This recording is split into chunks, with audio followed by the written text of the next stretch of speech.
Welcome back to another episode of War Room Huddle Podcast, an RFG advisory podcast for independent financial advisors who want to crush everything and take their A game to the next level. Brought to you by RFG Advisory with your hosts, Shannon Spotswood, Bobby White, and Rick Woodell. This is War Room Huddle.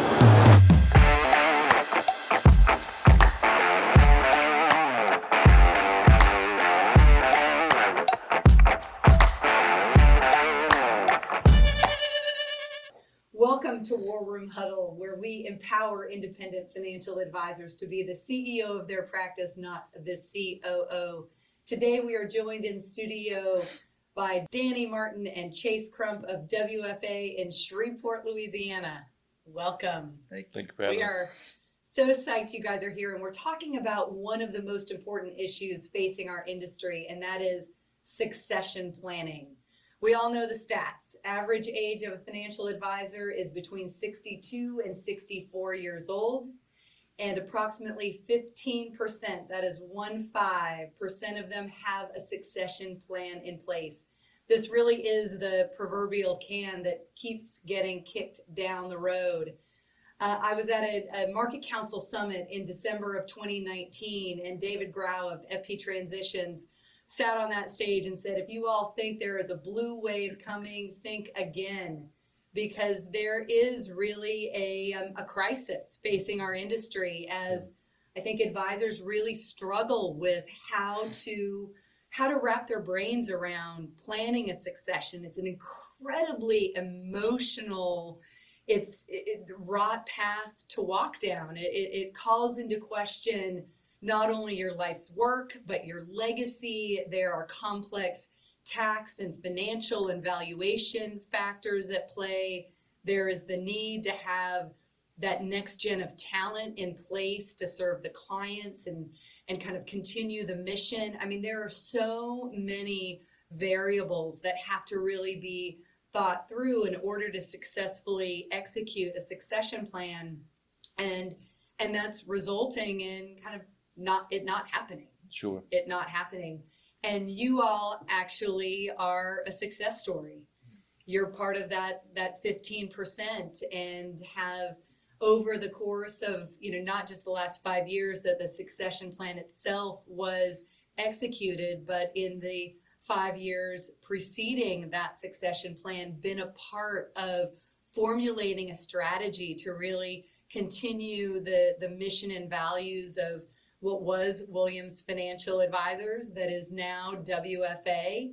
And so today we're going to get into it and talk about what you've learned. You're next gen. You really have a tremendous amount of insight to share with a lot of other advisors who are in a similar position to you, are thinking about how to structure a succession plan, how to be the next gen, how to build on this powerful foundation that has been laid and do it successfully and in your own way. It's not just about continuing to walk the path that's always walked. It really is putting your kind of personal stamp on that journey. So Chase, first up, just set the stage for us. Tell us about the history of WFA and then we'll talk about the details of the succession plan itself. Sure. And to your first point, 15% have a plan in place, but I bet you the number of successfully implemented is probably lower, right? Like from start to finish. So the stats are even more shocking than they show up on paper. And as you're talking about it, and I'm thinking about what we experienced, it's if you are in our practice, if this is your career, you don't ever do succession, right? Like it's only like one time. It's kind of like retirement. You just you cross that bridge and it's a one-time thing way far out down the road. So it's normal for it to be uncomfortable. It's normal for it to be new. It's not an easy process. But I think at the end of the day, if you can, as long as the process is symbiotic and everybody's winning, then it all will take care of itself. It just takes time. The history, so Dany and I were friends long before we were business partners, which is cool. So we've shared a lot of life together, experienced a lot together. I've done a lot together.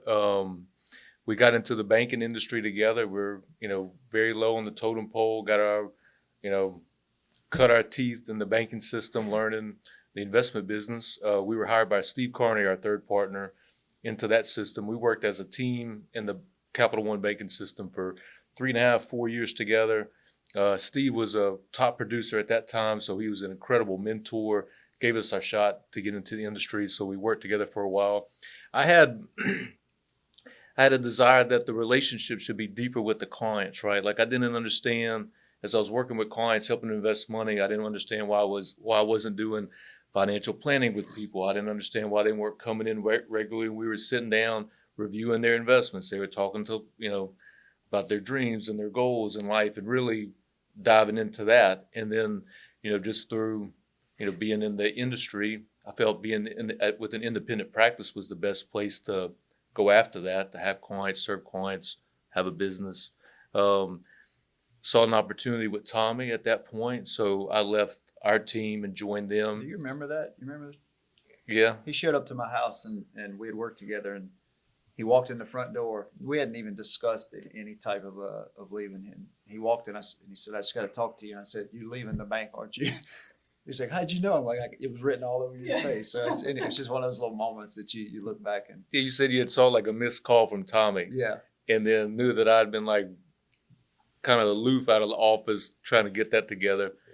At the end, it's funny how things come full circle. So immediately as I transitioned out of our team into that role and seeing all the opportunity in the independent space, then it was just, we were still friends, still doing a lot together. So it was I never pushed y'all, but I was constantly saying, okay, when y'all ready?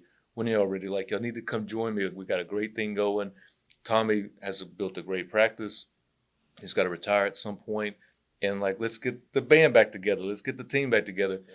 And I kind of knew it was a matter of time. So eventually the banking system, the investment world and the banking system, that's not, a bank is a bank. A bank isn't an investment arm. They make their money off banking. They don't make their money off investment. So they changed that. Y'all needed a way out. So the timing was great. So Dany and Steve took the practice that they built at the bank, joined up with us. And then we've been operating for, together, how long has it been now? January of 15, so I guess 6 years. Yeah, going to 6 years. And then working together, for 15 plus years. So, that kind of brings us where we're at today. We bought the rest of Tommy's ownership out November 1st, so he's officially retired as of today. And Tommy and Steve and I own and operate the practice. Well, and I think what's interesting is that, our partnership with you, RFG's partnership with WFA, actually began at the start of Tommy's journey for succession planning. So that, that first conversation at the time, our founder, RFG's founder, Bobby White, my partner, was at LPL. Tommy was at LPL, and they had a conversation around, Tommy had decided very forward-thinking advisor, always has been. It's why he built such a successful firm, had decided, like, I need to be thoughtful and intentional about my succession planning. As intentional as I've been in building for the last 30 years, I need to be intentional in thinking about how this will transition. And this predates me joining RFG, but Tommy and Bobby decided RFG would buy a 5% stake in WFA just to really kind of get that ball rolling. And at that time, Chase, you also bought in to the firm. So this very, kind of first preliminary, what I would say, dip your toe into the water. There wasn't enough money changing hands that no one could walk away, right? You could still unravel that deal if things went horribly sideways. But it started the conversation. And one thing that I was really impressed when I kind of entered the picture was that there was a heartfelt desire to plan it. Like Tommy was a planner at heart. And he's like, we are going to go through planning this. But to go from that first investment to what you just said, which is in November, the final tranche of Tommy's ownership stake was purchased, and he retired at the end of the year into a consulting role. A lot transpired. So was that 5%, wasn't that more of a protective feature. So if something happens to Tommy, that you guys as a bigger firm could have, the practice would have continued running. There was no Exactly. revenue really changing Nope. hands or anything like that. It was strictly more of an insurance policy. really is how the was. conversation started. Yeah. Well, and go ahead. Sorry. No, that's it. And getting in the business together, I thought that was like, like a really like 5% of the company, and y'all didn't expect any revenue out of it, but it got us engaged where it was more than just us in the office, the local office, trying to plan it all. That brings y'all to the table, and we're doing a lot more work together than just the succession planning. But I think it just started the relationship. And even before that work started, Tommy was always very adamant about getting a valuation every year. There's so many different ways that you can cut the succession. There's no just one way you can do it. And so we worked with FP Transitions on how they would structure it. We looked heavily at going to another wirehouse, Merrill Lynch, Raymond James. We went through all that, and we just couldn't find a way that fit until we started doing business together.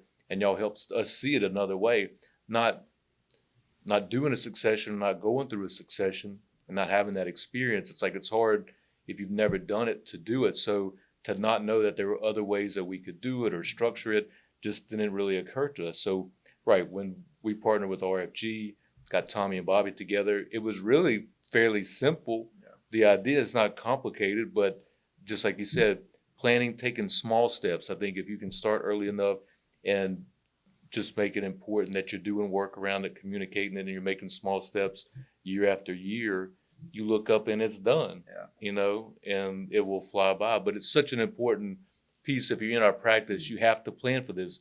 Like, why would you work your entire life and not prepare yourself to capitalize on what you've built? Capitalize too. And then also Tommy's got, he had clients for 30 years. Absolutely. And just because he wants to retire or move on to the grandchildren and travel and stuff like that, you still got clients that need income, and you don't just get to walk away. Right. And it's just real hard to pair the two. So there's a lot of planning. It's interesting to look back as we sit here and go, how do we go from 5 to 100? Yeah. And it's been a fun So, run. take us through, Dany, through that journey, like really roll the clock back, because so many, what I'd call small mountains had to be climbed in order to get to a place where the clients were in a really good place, where you and your third partner, Steve, were ready to assume that leadership, ownership role. Just walk us through the history of those mountains. Yes, so we, I guess you guys, the first 5% was bought and 10% for Chase. So Tommy basically owned 85 at that point. When Steve and I came over in 15, the whole goal, Chase couldn't lie to me about WFA. I mean, Steve and I looked at every different agency, Cantor Fitzgerald, the bank channels, Jones, a bunch of different areas. And I just couldn't, we were friends. I knew how he treated clients. I knew how he operated. He just couldn't fake it. And so, I told Steve, I said, look, I'm going to go over there and work with Chase. I would love if you came. And Steve said, I'll do it, but we got to bring April too, who's our, admin for 16 years. And so the part of that, when we sat down at that initial, agreement table, is, we're going to do what we can to bring our current clients, because we didn't want to leave them behind there. But ultimately, I'm an entrepreneur and business owner at heart. Like, I want the opportunity at some point to own something, a piece of it, like a CPA firm. I just wanted partner behind my name, whether it was just for my own, clout that I just did, like that was the success, that's what you think. But really it became way more than that, as far as just making decisions and, being the decision maker or even leader, both in the office, but emotionally and just culturally and stuff like that. So after, I guess, maybe 2.5 years, we structured a deal with you guys where I think Steve and I each bought 5%. And so we're able to, basically, buy another 10% from Tommy, which is great for him. He gets to, capitalize on his company and put a little bit of money in the bank. We're able to achieve ownership. And so we did that, I guess, for, a couple of years. That was, I guess, would have been the second tranche. Yeah. And then a few years later, or maybe a year later, we decided that in our business, right, you get paid by the clients, right? So you get fees or commissions or whatever, however you want to break it down. There's always this payout type of thing. And in any business, when I feel like there's ownership, it's got to be mutually like I couldn't go into business with everybody. I mean, we literally share revenue. And if Chase doesn't work, or I don't work, or Steve doesn't work, we have as business owners, we have to be comfortable going, I signed the paper. And so it really took a lot for us to go, okay, it's not so much my personal production anymore. It's the group as a whole. And so we came to an agreement where I believe at that point, I'm 5, Steve's 5, Chase is 10. So he sold 20% of the We had business. sold 20%, and we ended up, I think, going what I picked up in maybe another 8, Steve picked up another 5. So it wasn't big chunks, and we were able to restructure, for about a year and a half. But what that really did was get us involved with the clients, right? So when we joined in 15, Tommy really was kind of out of the client taking mode. He'd done it. He spent a lot of time in the business and working with clients. He just wanted to kind of, his bandwidth wasn't there. And so we were brought on, we started working with new referrals that came in, but really it was a 3-year process of getting to know his clients, the transition of, from the Tommy advisor to me and Chase and Steve. And when I felt comfortable that, okay, the clients are in great position, we've got good relationships. I mean, now even it's some of the clients that we work with that were Tommy's, we have such good relationships. It feels like they've been clients of mine for 15 years. And so there was just something at one point that clicked. Maybe we were sitting on our advisor trip and it was like, look, it's like, we're ready. And, Tommy, this was actually about maybe mid 2021 is when he wanted to do it. We walked up, we were at a Valentine's Day event for our lady, or was it Mother's Day? It was some ladies event that we had at a tea room. And Tommy will tell you this, he walked out and Chase just out of nowhere goes, hey, I think we want to buy the rest of your business. And I'm like, wait, hold on. Wait. It's like, Chase, you need to be more strategic about it. It's like, no, it was on my mind. Yeah, he's like, I decided to put it out there. I got to get it out there. And so from that point, it was just out there and it was in public, and we ended up, working a deal to buy the remaining 22%. So now me, Chase, and Steve, on the majority of the business. Obviously, you guys are partnered with us, which we couldn't be more thrilled about. I don't see that, changing hands anytime soon. It's been a good. Well, I know from our perspective as we increased our ownership stake, it was incredibly important to us that you and Steve became equity owners. Like, our mindset around it was, and always is, as we think about succession planning, and I believe you touched on this without using these words, which is the art of the possible. Yeah.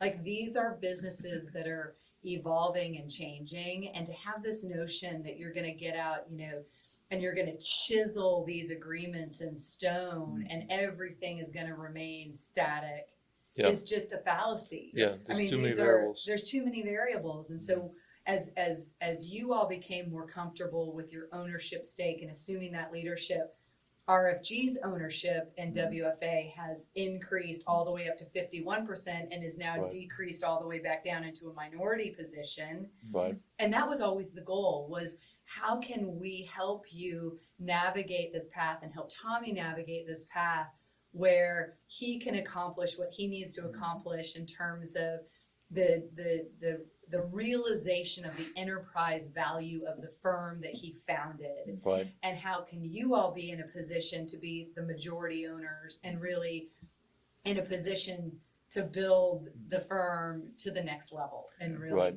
create that next phase. And I think that was, you talk about the small mountains. I think to me, that was a small mountain. Y'all buying 51% was a little scary to me. Yep. Thinking that, as a business owner standpoint, and like, do we not have any control or say, or is this really going to work out as well as it has? You don't know all those answers. And all y'all kept telling us was, look, guys, we want y'all to own the practice in the long run, but it just, with the money that was exchanging hands on those deals, it just made sense for y'all business wise.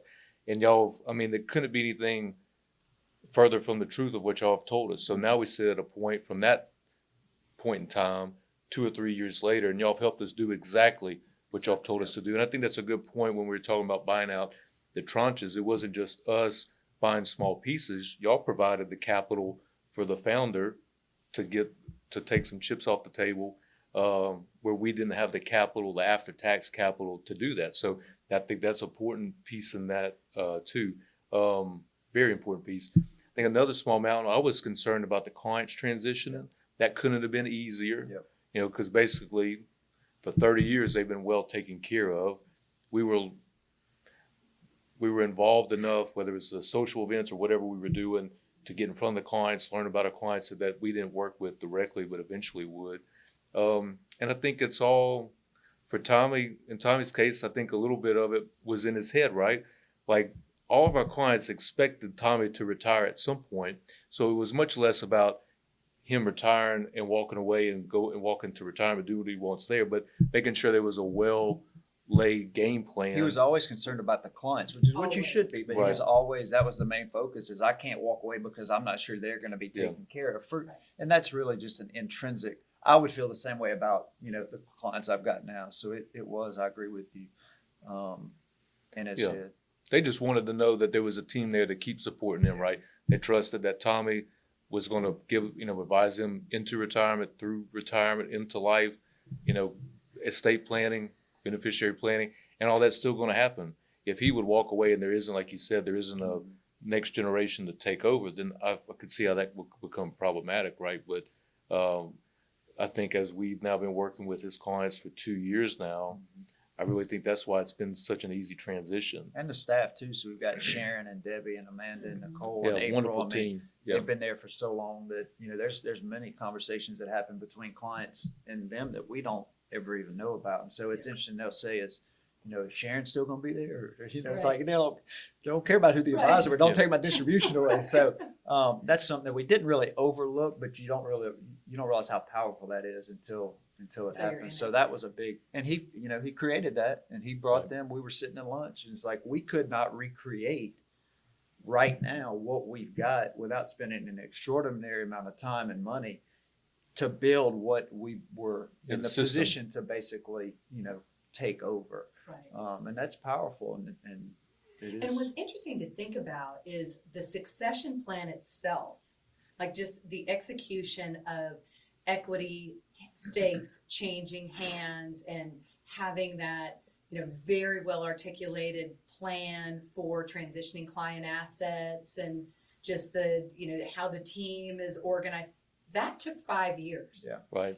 And there were another, several years before that, as Tommy had to go through the, the calculations of bringing you on and then, trusting you to recruit Dany and Steve to the team. So if you really, take a step back, it took 7 to 10 years. Definitely. I was about to say, at least give yourself 10 years so you can, I think it gives you enough time to change direction if you had to, go back to the drawing board if you have to, and really just figure out what's best for everybody, right? Like, it gives you time to do it.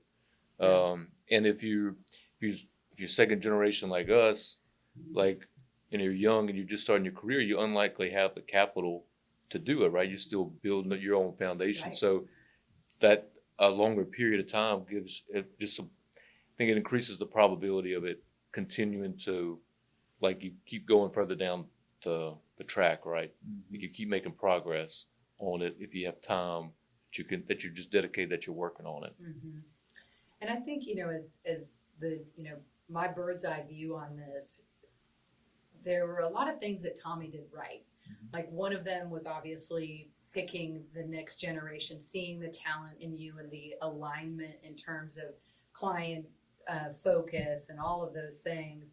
There also was this intentionality around valuation. So he had reasonable expectations of what the practice was worth and didn't feel like I have to squeeze every drop out of this orange in order to make this deal happen. Like, he was collaborative, and very fair about thinking about valuation. And that's important. Like, of course, you can go out and go through the process and sell the firm to the highest bidder. But I think to him, he had, he wanted to continue his legacy in Shreveport. It was very important to him that there were advisors in Shreveport, from Shreveport, that were taking care of the clients and going to build the footprint. So there were a lot of things that went into his decision making that allowed, for the success to unfold. I'm gonna cut you off. He'll tell you a little bit. We've got a relationship with a CPA who's on our advisory board. Chase is, great client, owner of a big firm there. And I don't know the exact words, but basically Tommy and Chase were looking at, big chunks of money. I mean, hard money to walk away from. Yeah, from the wirehouses, a lot Yeah. of money on the table. But Tommy and Chase said, I don't want to work for anybody. Like, I don't care how much money. I want to work for myself and control what I can control. And I guess I can advance. And basically told Tommy, he said, how much is your time worth? Like, you're going to get all this money, but then you've got to give up 7 to 10 years of your life. Is it worth the money?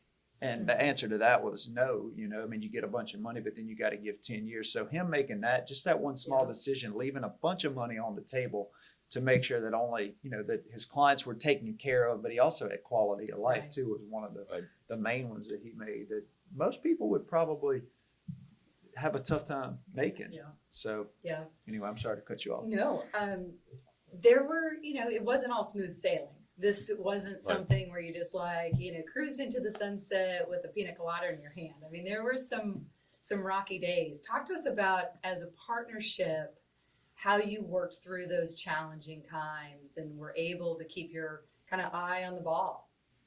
We were always communicating. Yeah. Like, we were always communicating.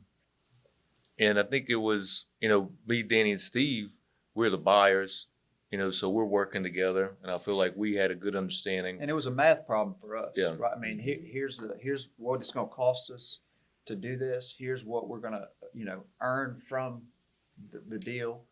If the math just didn't work, we would have had to, so there had to be some type of, I guess, agreement. Mm-hmm. And luckily those numbers pretty much worked out, Right. exactly as they should. But, like Chase said, me, him, and Steve, you got to pick the right people. I mean, we had very candid conversations about, what was going to happen. And like I said, it's my largest investment. It's Chase's largest investment. I mean, it's very serious.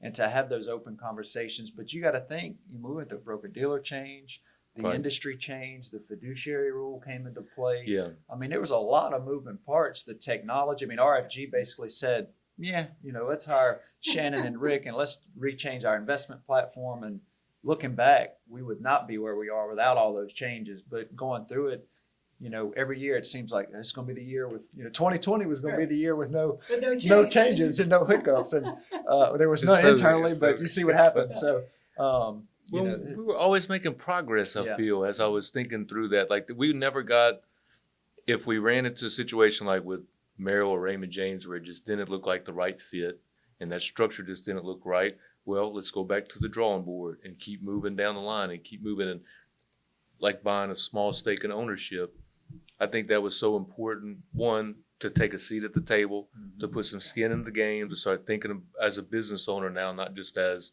that you're getting a payout as an advisor.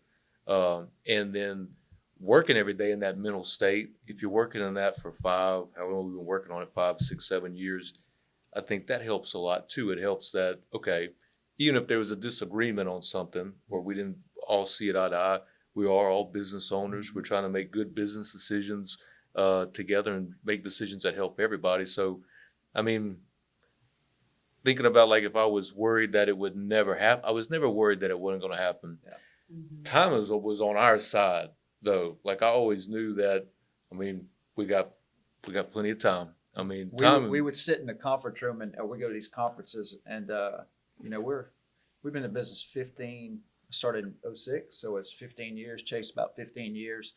And we're still fairly young advisors. And so we'd go to these conferences and all they would talk about is succession plan, the next gen. And Tommy would get in the conference room and he would go, guys, I mean, there's technology's changing and the business is changing. And there's we got to watch out for these young advisors coming in that are real good with technology and have a bunch of experience. And I'm like we're those, we are those people. Like we're the people that we're concerned about. And so I think that at some point he realized like, okay, like I'm not scared to lose. Like we're going to pick up clients due to, people like Tommy getting out of the business and retiring. So that was kind of a moment in time where we realized like, wait, hold on. Like we are the people that they're talking about on stage. We don't really have to protect against that. So, and to that nature, I never really thought, it wouldn't go through either. Now the timing of it, Yeah. it happened faster looking back than I thought it would. Yeah. But it didn't seem like a very fast. It really happened easier, I thought, Yeah. than I thought. I don't think it was difficult. As long as you were committed, we were all committed to the same thing. Yep. I think if you're all if you're playing on the same team, want the same end goal, then it becomes easy. And then my point on, like we had time, but you take somebody in Tommy's position, if you are towards the end of your career, you don't have time. Like now, time is even more of the essence that you can plan and make sure everything unfolds like you want it to, because it takes time. I mean, even if you decided today that you wanted to retire, just the transition of your clients to whoever's taking over would take a year to 2 years minimum. Just get started. Just take some small step in that direction. It could be as easy as getting a valuation. It could be as easy as reaching out to RFG, getting y'all's insight on how to structure deals. Y'all have plenty of experience with that. I mean, you can give so much, even if it's a phone call or video chat, you can give so much great advice to get people thinking along the right lines and having the right train of thought to make it actually happen. Are you an advisor looking to make the move to independence? RFG Advisory is an innovator in the wealth management industry with a winning culture and a fully integrated tech platform designed to help advisors take their practice to the next level. Let us get to know you at rfgadvisory.com.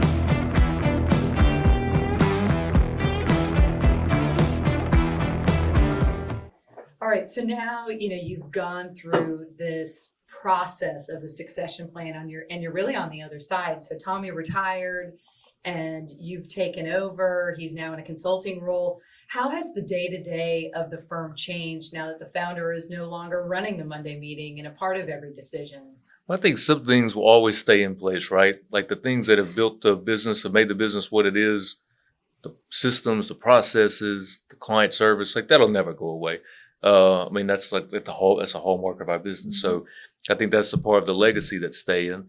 I would say we're bringing to the table just our age, our demographics, where we're coming from. It's probably a little more relaxed, right? I see the team as we're like dressing a little more business casual. They're dressing a little more business casual. We got Pandora and iTunes going in the lobby now. So if you walk in, we got music streaming. We got my girls are up there a lot, running around, making chaos up there. Trying not to do it when clients are coming in, but they're around there. That's different. Nicole, one of our team members, bought some puppies and needed it. She's full-time mom, full-time job. I mean,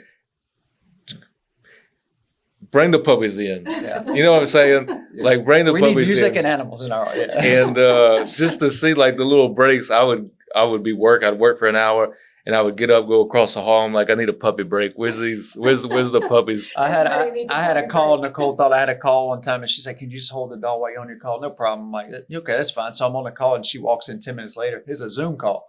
So I've got a client who lives in in the Florida, Georgia area, and I'm holding the puppy, and Nicole's like, "Are you on a Zoom?" I'm like, "Yeah, but she's cool with it. It's fine. Take your dog." So it has definitely got definitely. I think in last Friday we had our first like brainstorming session with local business owners. Mm-hmm. So we got 3 or 4 just they're not clients, but they're really just part of our network. Really, it's anytime we get together, we're talking about business, whether they're running a restaurant or flying planes or whatever but just getting together. So we got music like Friday at 3, office is closed, it's happy hour. We bring those people in, we sit down, have some drinks, just conversate, have fellowship, talk about business, talk about struggles. Like we didn't do that before. And I think, us now calling the shots is, there's a lot of, you were always a little freedom in that. hesitant to talk, not talk, but just, when you're not the owner, right? You're kind of hesitant to give your opinion or what you think, just, of how it's perceived, or maybe it's not as good of an idea. And now it's, if we don't make the decisions or Steve doesn't make, then nothing gets done. So you kind of have to. And if you got to make the decisions, and you might as well make the ones that you're comfortable with and that you believe in. I mean, that was,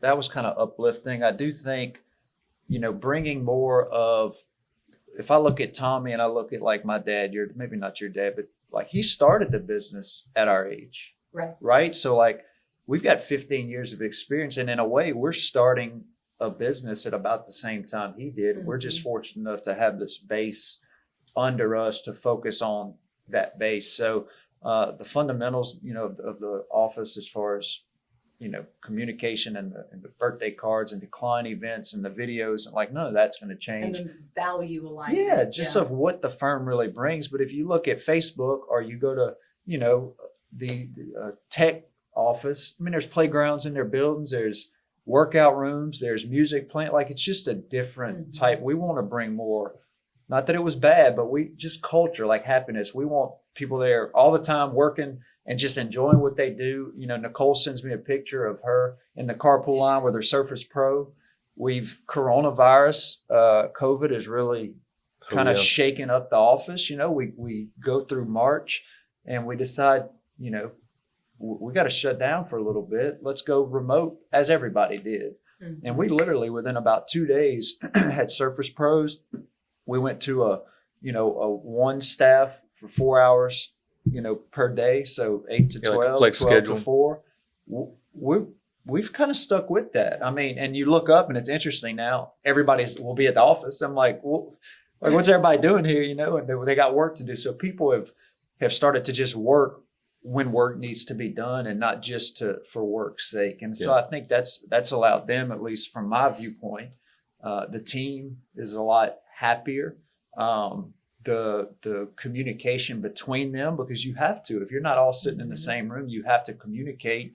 We do reviews as office. It's a completely different feel than it was 2 years ago. Mm-hmm.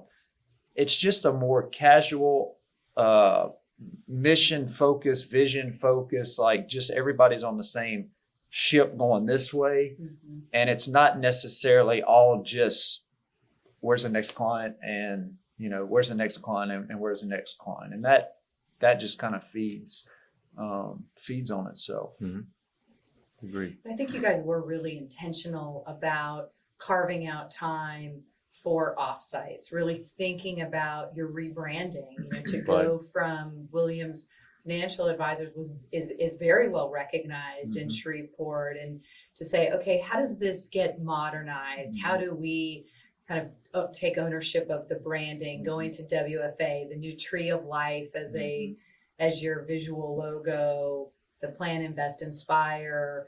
Like, you really, as you were thinking about the succession planning, it was so multifaceted. There was, how are the clients going to be cared for, and what is that transition in just terms of who's running point on that relationship? There was the extension of mission, vision, values. There was branding involved. There was, how are we going to communicate as a team? How are we going to run Monday meetings? I mean, you really have, when you think about all the steps to the successful execution of a succession plan, like I always say, the easiest part of this is the money part. Yeah. Like, what's the valuation? We can all do that all day long. Right. Yeah. The hard part of this is all the emotion and the ego and the intentionality around what's the desired outcome. Yeah. And that's, the Buddhists talk about the ego attaches itself to things. Like, that's what causes misery in our life. Whether it's, your dog, your animal passes away and you attach a lot to that animal, and that attachment is what creates the issue with the animal or the being that's passed. Like, they're in a better place, right? Like, to them, there's no suffering, there's no pain, like they're in a good place, but you are left in a painful place because you attached your own ideas to what that is. Business, think of what you put into your business, into your practice. I mean, it's a blood, sweat, and tears for 30, 40 years. I mean, think of what you attach to that. I think taking a step back and realizing it's not about just you, really, it's about the clients. Mm-hmm. For us, there's 750, 800 different families we serve. Mm-hmm. That's really the focus. So like we're saying, as long as there's a plan for them to take care of, for them to be taken care of, and then everybody that's left behind is put in a good position to keep further growing our careers, keep directing the business where we want it to go. It does. It takes time. But to your point on sitting down and doing that collaborative work or that bigger picture thinking is so important. And like we sat in November and just took half of a day and did it. It doesn't take a long time to do it, but it's so important if you're in our practice to sit down give a little bit of time to that, just even if it's just once a year, because you will look up and the years will go by, the days will go by, the years will go by, and you might be happy with where you landed, but you might not. And with a small amount of time, a small investment, it doesn't even cost any money to do it. You can sit down and collaborate and strategize off where do you want your practice to go? What do you want your life to look like? How do you structure? And I think if you give yourself, like we said, if you give yourself time to do that, the earlier you start, the higher the probability that you're going to hit all the different bogeys that you want, and everybody is happy in the end. So I'll take it a different route too. So everything that you're talking about comes from the owner selling the business. If you're listening to this like us, if you're a younger advisor, like now, we've done it once and we did it with our own firm. But why couldn't we do it to another firm? Like there's other advisors out there wanting to retire, right? So if you're a younger advisor that's in the business, start that conversation. Find an office, find a mentor, find a business that you think in your city that's run well, that has an advisor that at some point wants to retire, which is all of them. Right. And just walk up to the office, knock on the door and say, hey, I like what you've done. Have you thought about succession planning? I could potentially maybe be interested in either working with you or buying your business. Like as a younger advisor, you don't have to wait for the retiree to show up and try to sell their business. Go in there and just bring up, you'd be surprised, I bet, how many, technology's changing. Tommy always said he had 3 or 4 changes, right? So like, he's not interested in learning all the new technology. He's just not. And that's fine. He doesn't have to be. Whereas for us, it's just a natural, it makes, like I said, we can go farther, faster. But that would be my other thing. We focus so much on the person with the business. If you're a younger advisor, especially female, I think there's a lot of room for females in our business to, serve clients. It's a very underserved profession, I guess, from the female advisor. But I would strongly recommend find somebody whose business you like, knock on their door and start the conversation. Start a conversation, yeah. Well, and it's so great now because we have some great firms in David DeVoe's shop and Park Sutton, and there's all these investment banking firms that are really focused on helping advisors to execute. The FP Transitions is obviously out there. You have, Advice Dynamics is out there. Like there are great firms that advisors can turn to get that ball rolling. But I think sometimes even that is a scary step. Like, oh, I don't know if I have all that financial information, demographic information on my clients, and I'm going to have to put together all this data, and it just becomes so overwhelming. And then we find ourselves right back in that proverbial can. Nothing gets done. Nothing gets done. Well, that goes important that you tech. So like pre-RFG for us, our research analysts, it would take Amanda probably 2-3 months to gather the stuff for a good valuation. Now we have it in Every 10 Monday. seconds Right. on Orion. So like think how powerful that is. Right. I mean, just And I think that's it. It's like we put up all these false flags, like, oh, I don't want to call an investment banker. I'm going to do all this work. It's like, that's all just fear talking. That's, Right. You really don't want to know what it's worth. I mean, you know what I mean? Like like I said it in the first, I guess, interview, is you've got to be honest with yourself. And so if we think the business is worth $100 million and the valuation comes back at 1 or 2 or 4, like there's a big disconnect. So I'm sure there's a lot of nerves out there between people.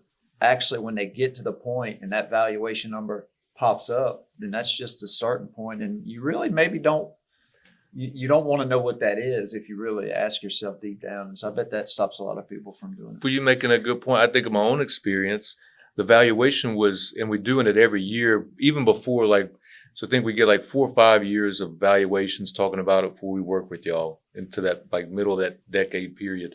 Well, you're just doing the valuation. Just if you just do that step as a business owner, think of what you learn about the business. It forces you to learn the demographics of your business, the makeup of your business.